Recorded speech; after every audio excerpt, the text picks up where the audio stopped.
Welcome to the Influency Podcast. I'm Hadar, and this is episode number 17. And today we are going to talk about the R in English.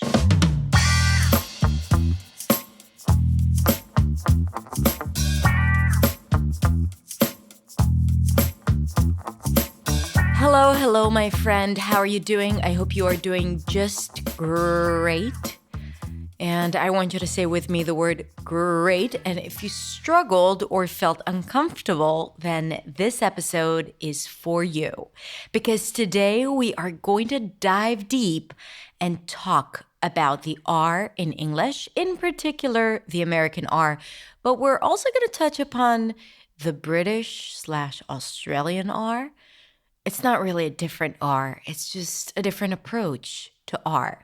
And we're going to talk about that. So this episode is for you if you struggle with pronouncing the R. This lesson is for you if you know how to pronounce it, but it's just not smooth and you want to stop thinking about it whenever you're using it. This episode is for you if you know how to make the R, but you're just inconsistent with pronouncing it when speaking, but you are doing just great when practicing it at home, because this is the most in-depth lesson about the American R that you have probably ever had. The structure of this lesson is going to be as follows. First, we're going to talk about why it is even important to practice and learn and integrate the R into your speech. Why specifically the R? Why is the R so important? But also, why is the R so incredibly challenging? Why is it so challenging from so many speakers, so many non-native speakers, no matter what their first language is? Why is it so confusing? Why sometimes you say to yourself, I can pronounce the R, I use it sometimes, but there are just a few words that I just don't get it. So what are these words? Why specifically in these words the R becomes a challenge? So we're going to talk about that as well. Also, we're going to dive deep into everything you need to know about pronouncing the R's and the types of R's that exist in English, American English, British English, Australian English, all of those different dialects, in particular American English, because that's my thing. But we are going to talk about how it changes across dialects and across accents. So we'll talk about the different types of R's and how to pronounce each and every one of them. Then I'm going to give you some tips and exercises on how to practice your R, so you'll be able to integrate it into your speech and use it spontaneously. And finally, some tips and hacks on how to simplify some stuff, especially the challenging stuff, and small tweaks that can make you sound more natural and will make everything a lot easier. Okay, let's get started with how to pronounce the R and how to integrate it into your day-to-day speech without feeling fake.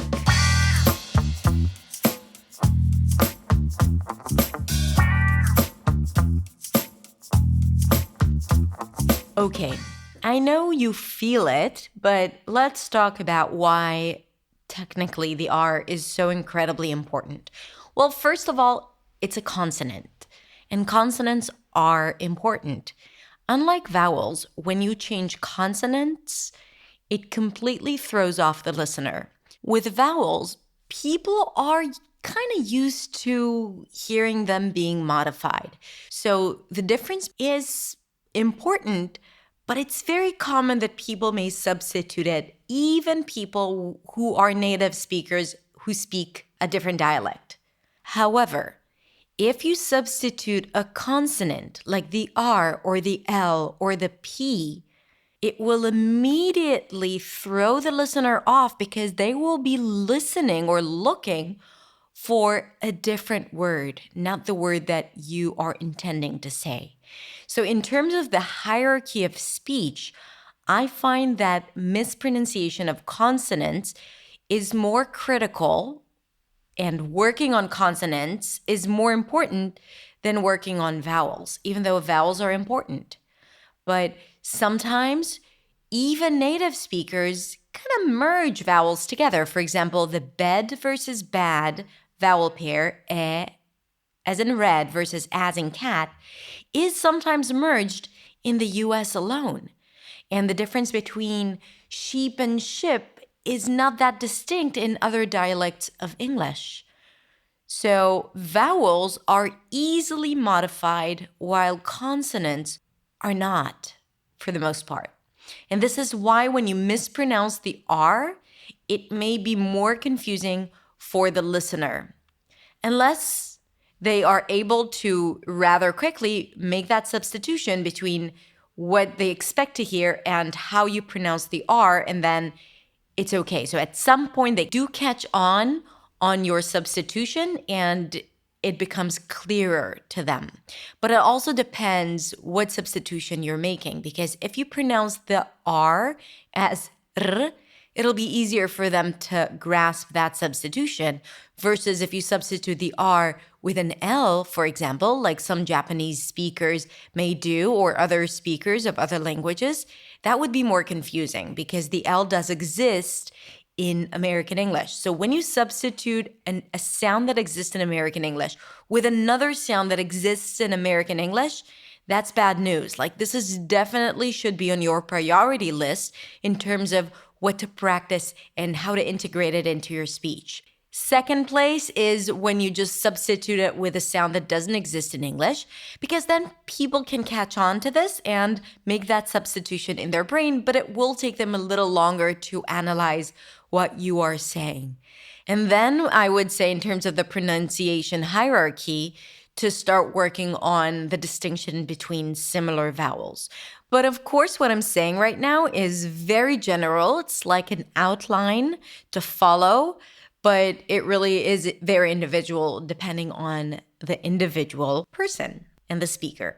Another reason why it's important is because the R is incredibly frequent in the language. I once had a student who said he had a big talk coming up, and he said, okay, I'm just not going to use any words that have the R sound. And then I said, okay, good luck with that. Because it's incredibly hard to find words without the R because it's everywhere. Luckily or unfortunately for us. Luckily because it gives us a good incentive to practice it and a lot of opportunities and nice lists of words. Unfortunately for us because it could be challenging, but not after this lesson. So after this lesson, you'll have everything that you need to master the R, okay? Because that's what I'm here for. Moving on. After having realized how important that is, we now need to know why it's confusing. Well, here's the thing about the R. Unlike, let's say, the L sound, that sometimes when it's substituted with a different sound, it just has a different quality, like light instead of light. Or maybe we can go and pronounce it on the heavier side, light versus light. In all of the examples, the tongue is in the same position. It's just the difference in the tension that I've added to the quality of the sound, right? Now, the L is still going to be clear no matter how I pronounce it, and it's categorized as the same sound because it just has different qualities, but the pronunciation is pretty much the same. When we think of the R's, it's so strange because all those types of R sounds that exist in all the different languages are categorized under the same sound. Okay, so the first step when it comes to the R is to understand what is the R that you are making, and also how is it different phonetically?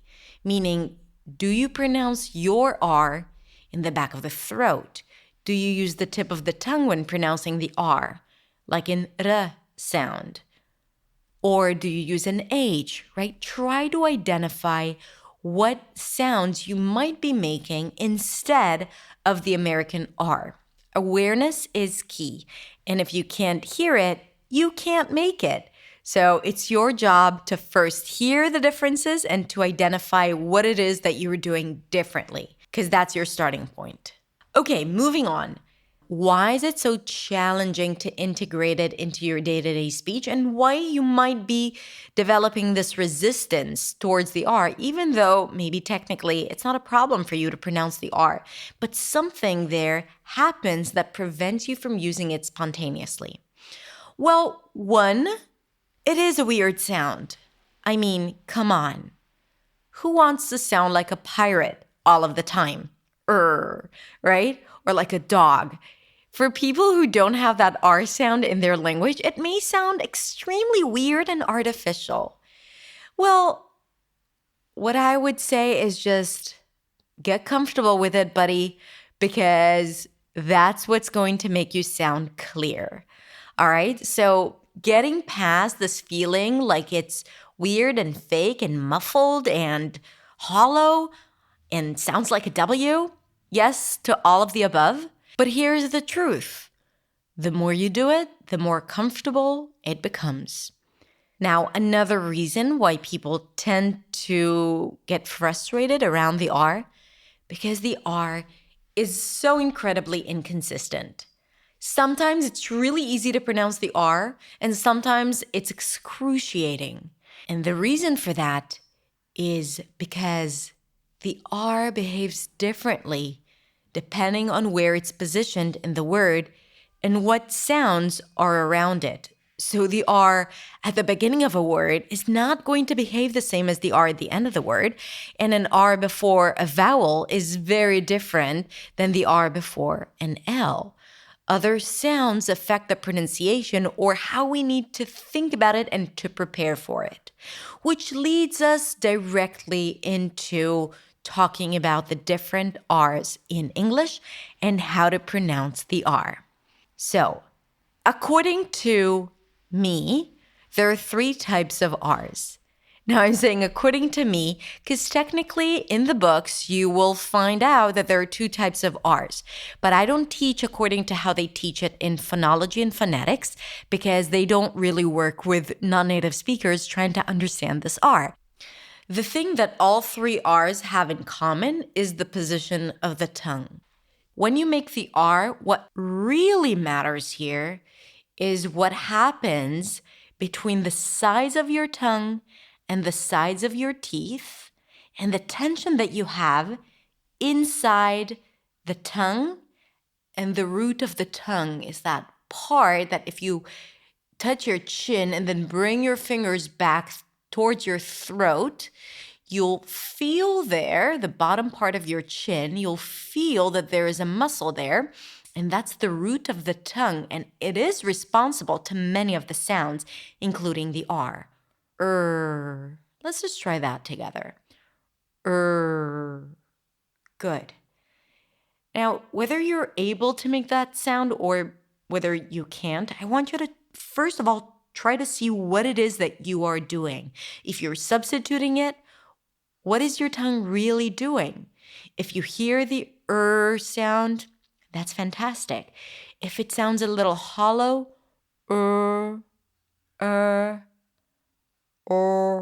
right? All of these hollow sounds, try to understand what your tongue needs to be doing. So basically, you want to pull the tongue back until it kind of curls. The back of the tongue kind of curls in the back.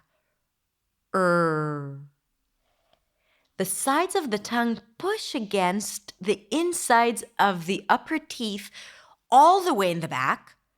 So you actually feel the contact there, but no other part of the tongue is touching anything. So the tip of the tongue shouldn't be touching anything. If you're hearing r or d, you're making a different sound. If you hear y, something like that, then a big part of your tongue is also touching the roof of the mouth. That's not good. Just the sides of the tongue that touch the sides of the teeth. But at the same time, the tongue curls back as if you want to squeeze it in together towards the back part of the tongue, not too far back, because then it's going to sound hollow. And the tip of the tongue is just standing there in the middle of the mouth, pointing forward, but not touching anything. Now, here there's variation. Your tongue can be pointing forward, can be pointing up and back, not touching anything. The tip of the tongue can be even down. Do whatever works for you. And I'm telling you that for you to understand that what really matters here is what the second part of the tongue is doing, or the first part, depending on where you're starting to see your tongue. If it's the first or the second, or the first and the second. Anyway, you get my point, right? The part that is closer to the throat is the part that actually creates the sound. Now, when it comes to the tip, please don't take it too far back. It's going to make your R sound hollow.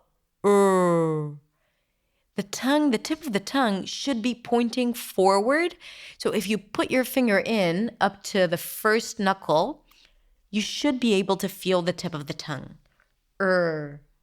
So you can actually do it right now. Stick the finger in and feel the tip of the tongue touching. And if you can't feel it, push your tongue even more.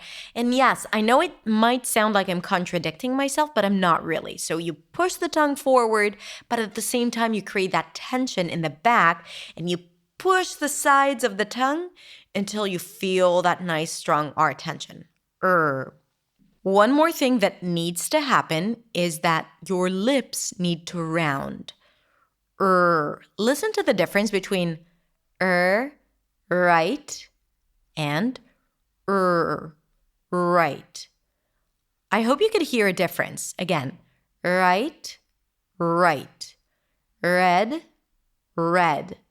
My tongue was doing the very same thing, but the first time around, my lips were not rounded. The second time, my lips were rounded as if I'm saying a W as well. This is why a lot of people feel like they're saying a W when they're rounding the lips, but a W is the same without the tongue tension in the back.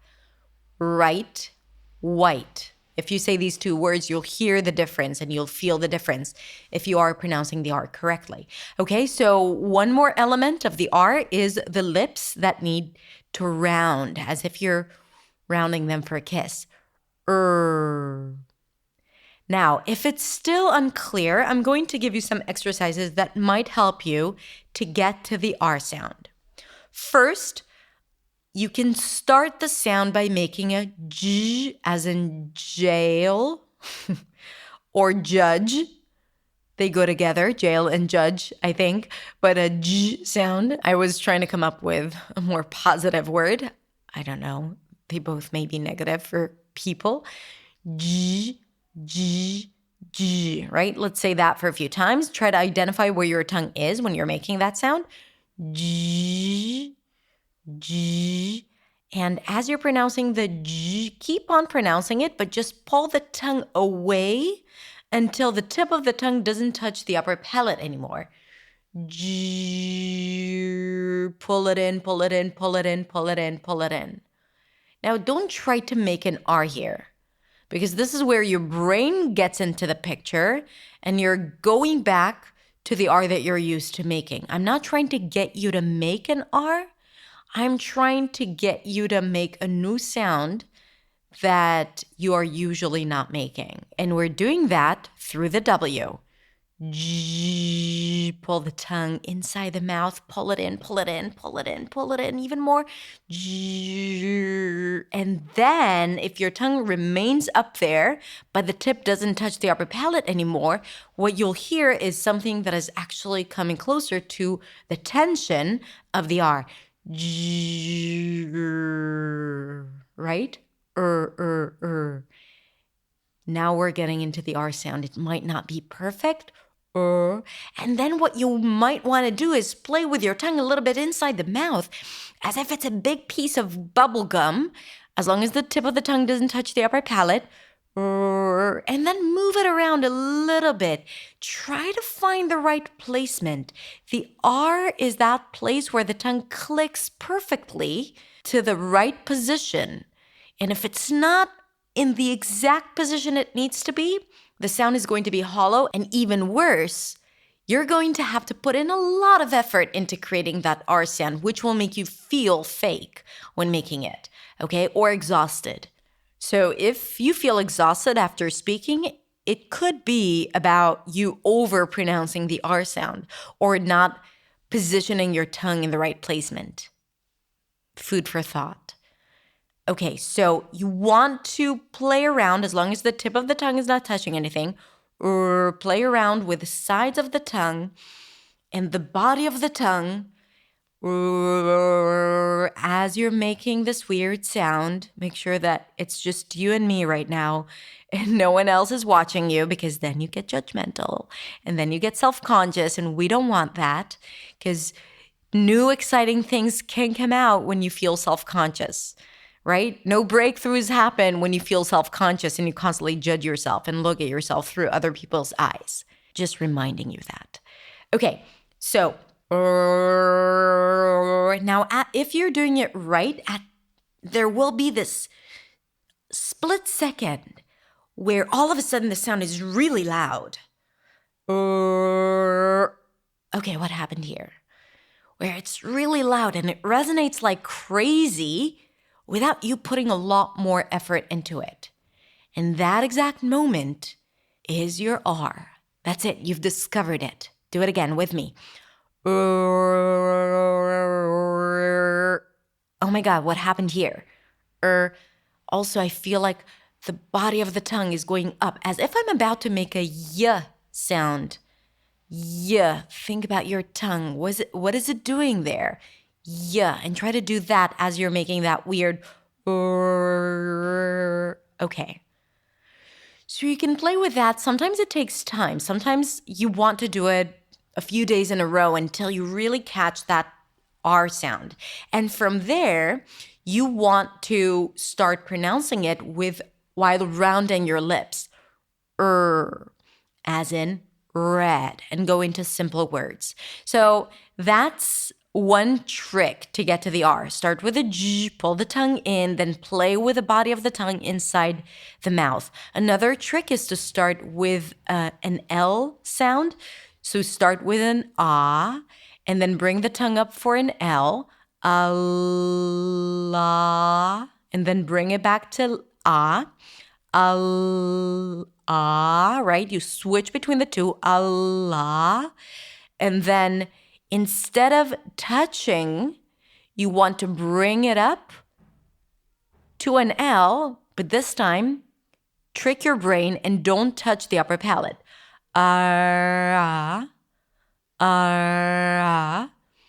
And the third step is, as you're bringing it up supposedly for an L, but without touching the upper palate, close your lips for a W. And all of a sudden you'll hear it. There it is. And then go into red. Sometimes that might be too soon to go into a word, because again, sometimes when you get the R sound, but you're still like, okay, now I need to use it in a word, your brain immediately will take you to your native R. Red, or head, or red, right? Immediately. So you need to trick your brain into thinking, I'm not saying words here, I'm just saying this weird new sound and an eh sound. Re, or ra, right? That's it. That's all I'm doing, making new weird sounds. I'm not making the R sound. That's the conversation you should have with your brain. Okay?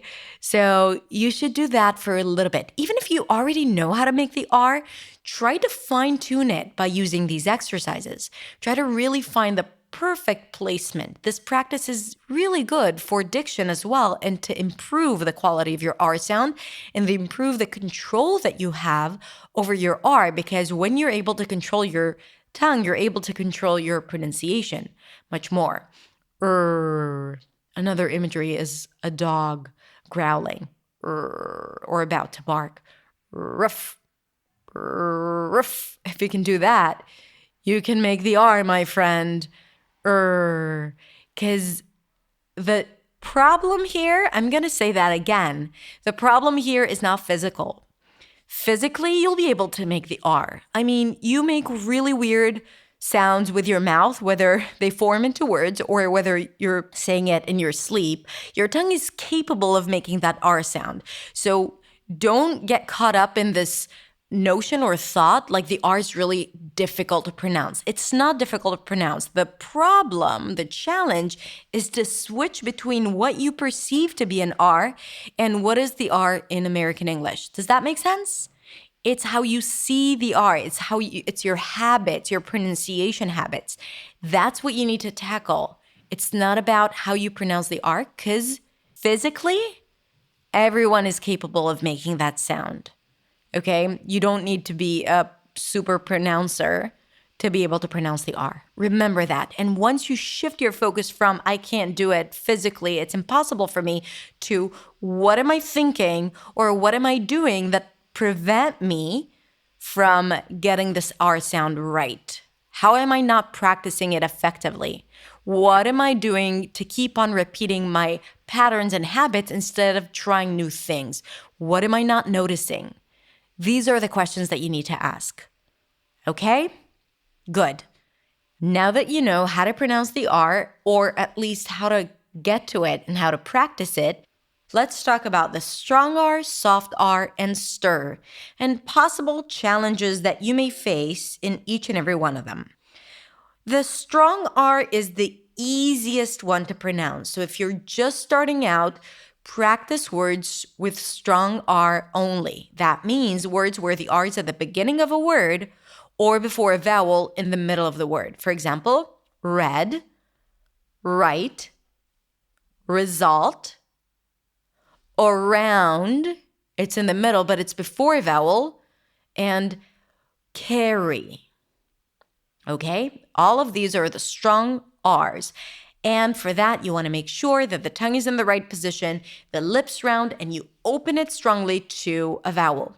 A common mistake is that people tend to make it too short, carry, carry, and then they don't get to round their lips. The R is a little softer, so if that's you, make sure that you double up your R. Not only for the practice, but also for speaking, but definitely when you practice those R's. And the best is to drill the words, right?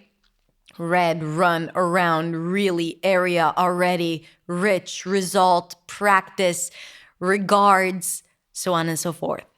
And I do have a list of words for you to practice, because I always want to have something for you to take this to the next level, one step further. So if you want to download it, go to the show notes and download the R practice for this episode.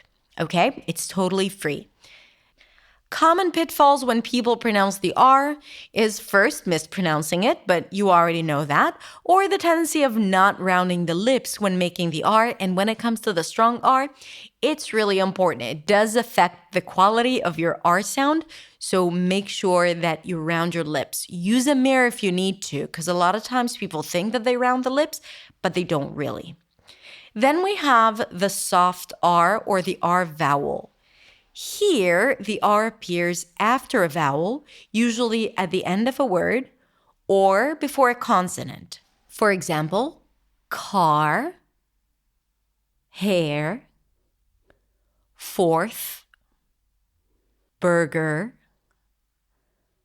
reporter, and all of those other fun words. Okay, now here, the important part is the vowel before the R. That's the secret to clarity.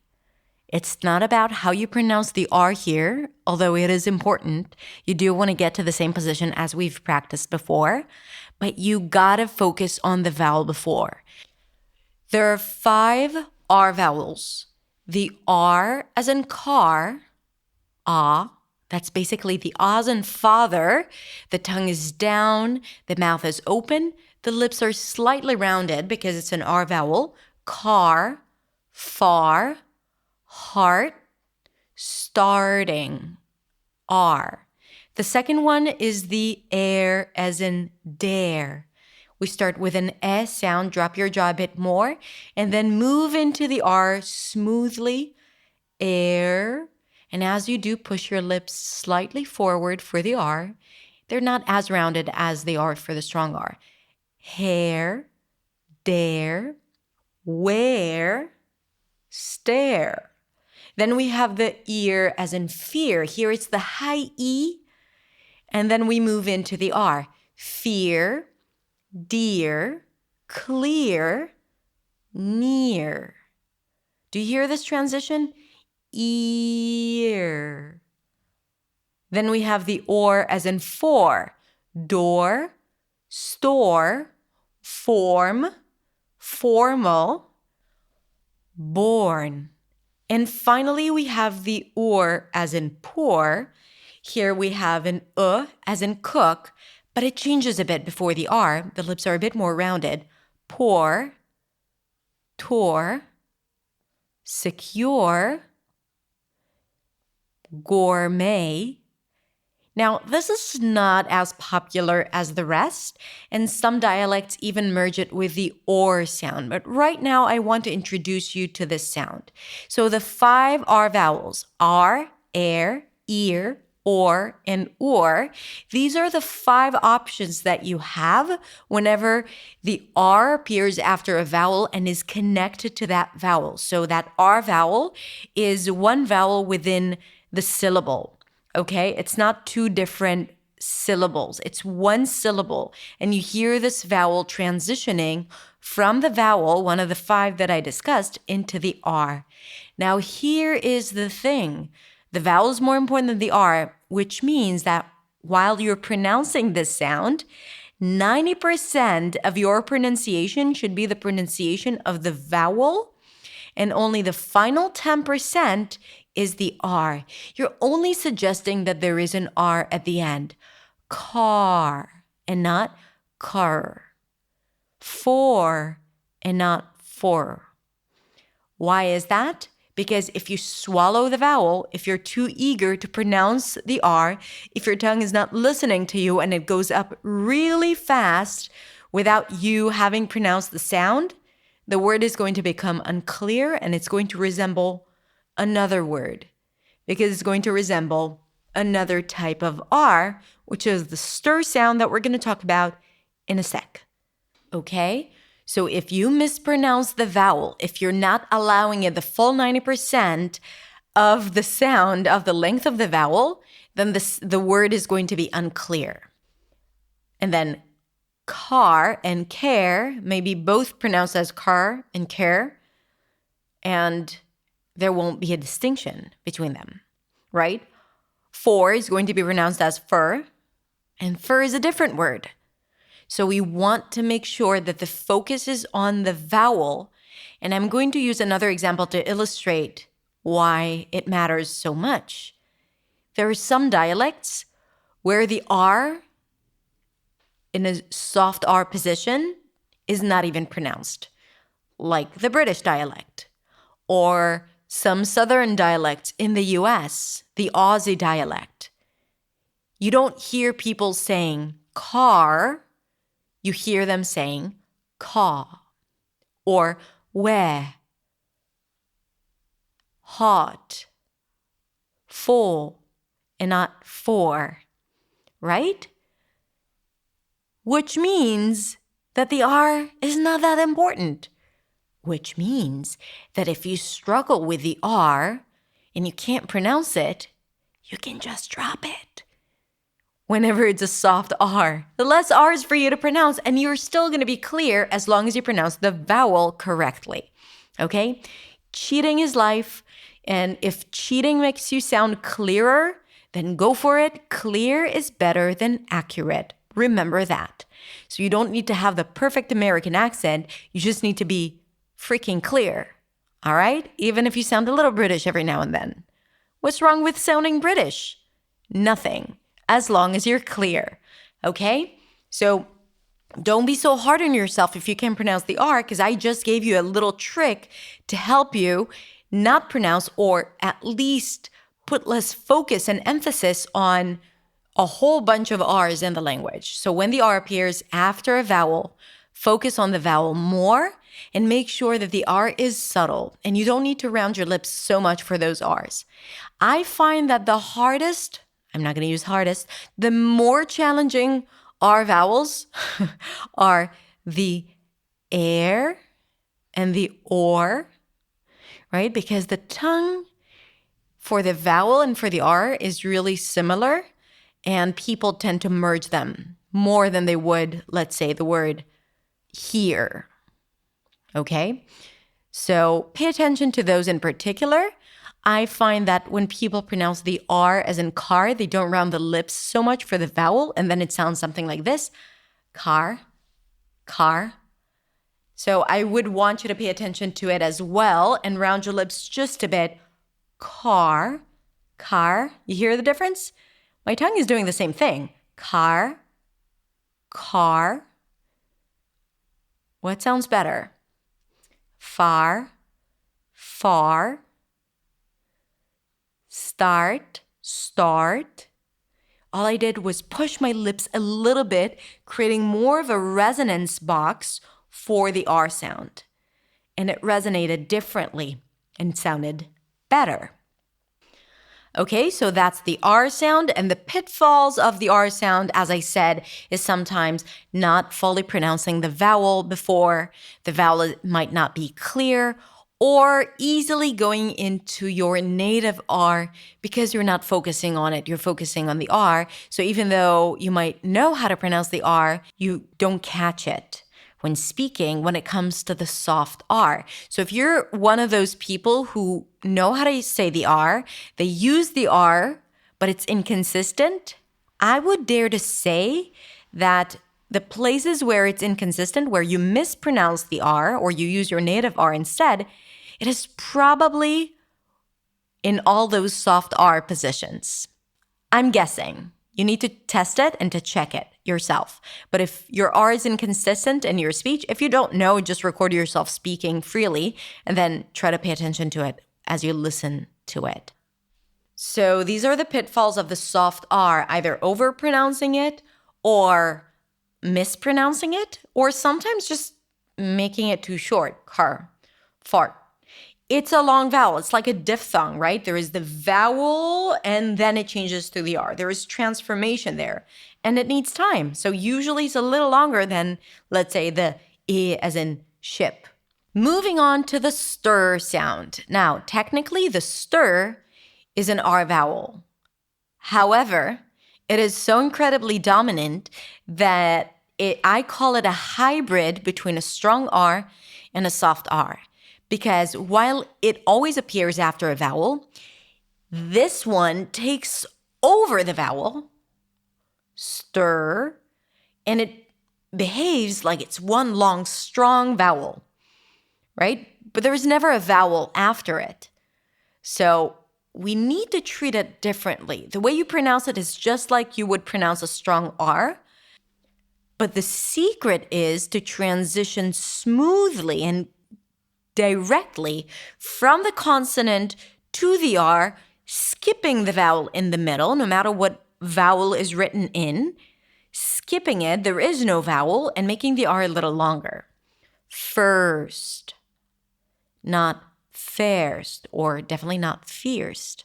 First, right? The R takes over, and it takes over, and it kind of like functions as the vowel and as the R consonant together. First. So it's longer. Learn. Her. It's hers, right? I move from the H to the R. It's not hair. It's not fairst.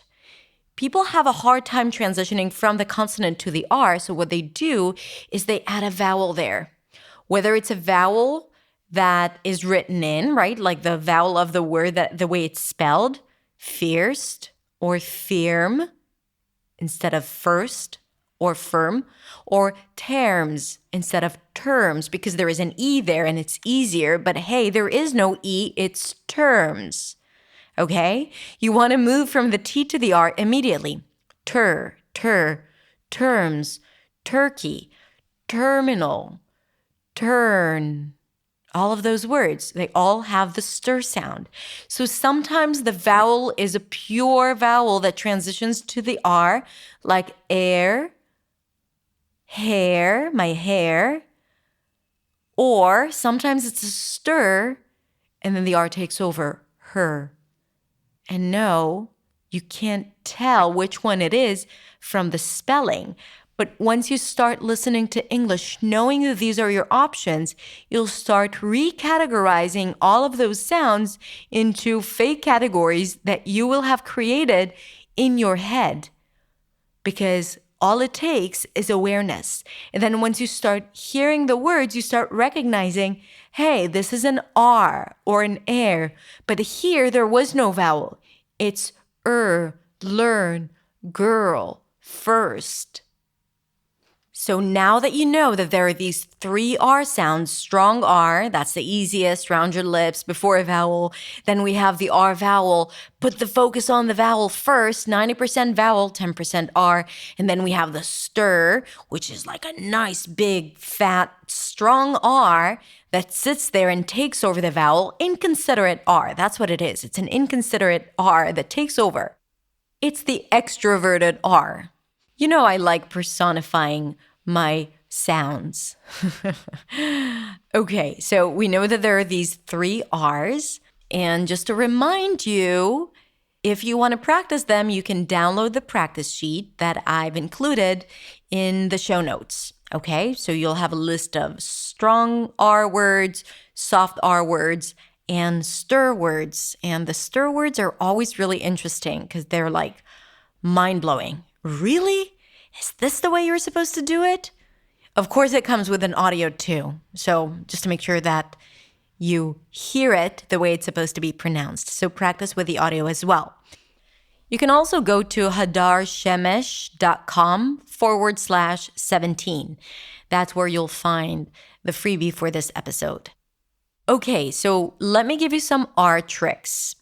When the R appears after a T, as in the word train, it changes the T, and the T becomes a ch sound, as in chicken.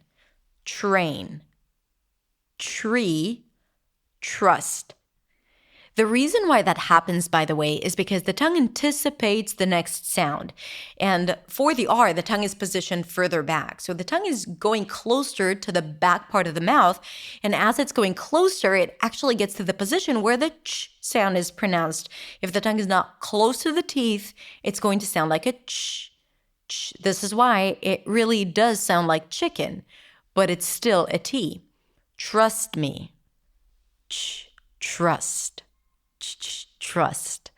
Same thing with the D, by the way. When the D appears before an R, what happens there? Dry. Dry. Dream. It's a J sound, as in joy. Dream. Dry. Draft. Dress. Right? It's not dress. Dress. Dress. Okay, that's fun and interesting. A lot of people tell me, no way, it's not how you pronounce it. But then when they speak, they use it. They don't even notice that that's what they're doing. Again, it's really funny how the brain perceives sounds and how the tongue is executing those sounds. Always pay attention to what's really happening in your mouth and in other people's mouths. But don't physically do it, because then it's going to be weird. You going into someone's mouth and be like, can I look into your mouth and see what your tongue is doing? It's really important for my pronunciation, okay? Thanks. Then the cops come. Especially if you do that in the US. Then you're like under arrest for 3 days for harassing people and looking into their mouths. Okay, let's move on. See, that's another reason why you should really tune into my podcast, because I give you practical tools to live life by. Don't look at other people's mouths as they're speaking. Okay, I think I've kind of exhausted this joke. Another hack that you can use, when the R appears in function words like for, or, and over, then these are soft R's, right? An R that appears after a vowel. If the vowel is reduced in these words, or the words are just pronounced with very little emphasis, then you can actually drop the R especially if it appears right before a consonant, and no one will notice. Hashtag clear is better than accurate, right? For example, if I want to say something like, it's for the party, then I would probably reduce the for to fur. It's for the party. It's for the party. But then, lo and behold, there is an RTH transition here. For the party. Now, God and the universe have created this transition just to make our lives more challenging. But we embrace it. And sometimes we can cheat. So on one hand, I want you to practice those challenging transitions like the R and the TH. But sometimes I wholeheartedly encourage you to cheat. Drop that R, my friend. Drop that R. It's for the party. Have you noticed that I did not pronounce the R? No, because it doesn't matter right here. It's for the party. So don't waste your time practicing the R in tricky transitions if it's not a must. I'm over the moon happy about it. Over the. Have you noticed that I haven't said over the moon? Probably not. And if you have, you still figured out what I was trying to say. Okay? So when it's really tricky, you can easily drop it, especially if it's at the end of the word, if it's a schwa R, if it's an R vowel, you can drop it, especially if it's before another consonant, like a TH, another tricky consonant. Let's talk about tricky transitions, and we'll wrap up with that. I think you might be exhausted by now, so I'll do the most challenging exercises right now. So if you stick through it, you're my hero. Really. If you're too exhausted, then just listen to it and come back to it later. I hear from my students that, and my followers, and all of you out there, that when the R appears before an L or before a TH or after a TH, that's where you get all tangled up. So let's talk about the R and the L, and then some tricky words around that. When the L appears after an R, it's a dark L. The dark L is created in the back of the throat as well. The root of the tongue pushes down. The body of the tongue stretches inside the mouth. The tip of the tongue doesn't necessarily touch the upper palate. Well, heel, fall. Now, it's very similar to the R, but it is different because for the R, the sides of the tongue touch the sides of the teeth. And for the L, the tongue pushes down and the sides don't touch anymore. Right? I'm just pushing it as if I'm about to choke or something. I'm choking. You remember how it was when we were kids playing like we're dying? Choking. Maybe it was just in my kindergarten, but we used to do that every afternoon. And then I would pretend to be dead. I would always die first, and then I would pretend to be dead. And for some reason, I thought that being dead means that your tongue has to stick out. As you can see, I had issues with my tongue as a kid too. So I would have to lay there during recess with my tongue out, playing dead because I was dead. I couldn't, go into the game again. So I would lay there with my tongue out for like 15 minutes and then I had to go back in. Okay. I hope that made it a little more clear how to pronounce the dark L. So sides of the tongue touch the sides of the teeth, then you relax it, push the tongue down, create more tension for the L. Girl. I have a bunch of videos about this transition, so I'm going to link to them in the show notes. Okay, that's the R and the L. By the way, if you tend to confuse the two, the secret is to make sure that for the R, the tongue doesn't touch the upper palate. For the L, even though it's a dark L, the tongue does touch the upper palate. If you tend to pronounce the dark L as the R or as a W, then make sure that the tip of the tongue touches the upper palate, especially after an R. When it comes to the THR, the transition needs to be smooth. So start with a TH, and then pull the tongue in for the R. Pull the tongue in and push the sides to the tongue. A common mistake is that people tend to touch the upper palate with the tip of the tongue, 3, and then make that r sound, 3, right? So you want to think about your tongue going inside and down without it touching the upper palate. That's the secret. And then to the position of the R, 3. Also, when you practice these tricky words, hold out the R, make it longer, 3, until you run out of air. 3. Throat. Okay? With rapid. And also when we transition from the R to the TH. Are they? Okay, so you pull the tongue in. Don't rush to stick the tongue up for the TH. We get all tangled up and stuck and confused when we overthink it or when we're not present in the sound that we're pronouncing currently. We're already trying to pronounce the next sound, okay? And then your R will be compromised. So instead of are they, you might be saying something like, are they? This is why holding out the R can really help. Are they? Of course, in this situation, it's not that big of a deal because we said that when it comes to the soft R in function words, you can drop it. But for the sake of practice, I do encourage you to hold it out as much as you can. Okay?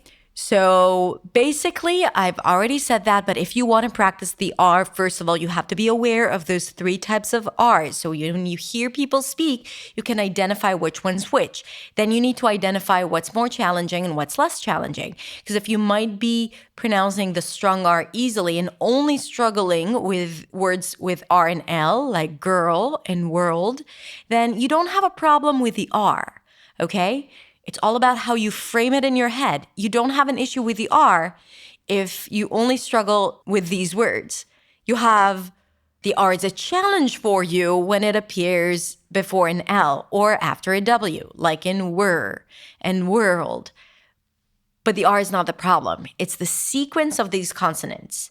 And when you frame it like that, it's easier to tackle it. And it's not that overwhelming because it's not, I have an issue with the R. It's, I struggle when the R is before an L or after a W or whatever the challenge is for you. Okay? And when you want to practice it, you take the part that is challenging, whether it's a specific sequence or specifically the soft R or the soft R when the R is after the O, as in or, right? Maybe it's just one R vowel that is challenging. And then you work on this transition and you drill it and you repeat it and you record yourself and you listen to yourself. That's how you practice it. Listening to the podcast and practicing with me is great, but it's not enough. It's not going to get you a result. It's not going to let you integrate it into your speech and use it freely, okay? You'll be aware of it, but awareness doesn't take us anywhere. You can't buy groceries with awareness. You can't buy groceries with the R either, but it could have been a nice analogy. Okay, that's it. Now that you know everything there is to know about the R, you know what your challenge is, and I encourage you to share it with me. So come on over to my website, hadarshemish.com/17, the name of this episode, and let me know in the comments what is the most challenging position, R position, for you. Is it the strong R? Is it the soft R? Is it the stir? Is it the stir before an L, after an L? And I invite you to share with me anything else that you feel like or anything else that you need help with. Also, if you enjoy my podcast, I do ask you to share it with your friends and your family and with people who might benefit from it as well and might be interested in improving their English simply by listening to English and English talks. And also, if you happen to listen to it on iTunes, please take a moment and rate and review the podcast. It would be wonderful, and it helps reach more people that way, because when the rating is high, then iTunes offers it to more people, and people actually come across this podcast because of your reviews and your ratings. So if you can take a moment and help spread the word by rating this podcast, I would be extremely grateful. Thank you so much for tuning in. I love having you around and speaking to you wherever you're at. And I hope you're having a beautiful day and enjoy the rest of your day with the R or without. Bye.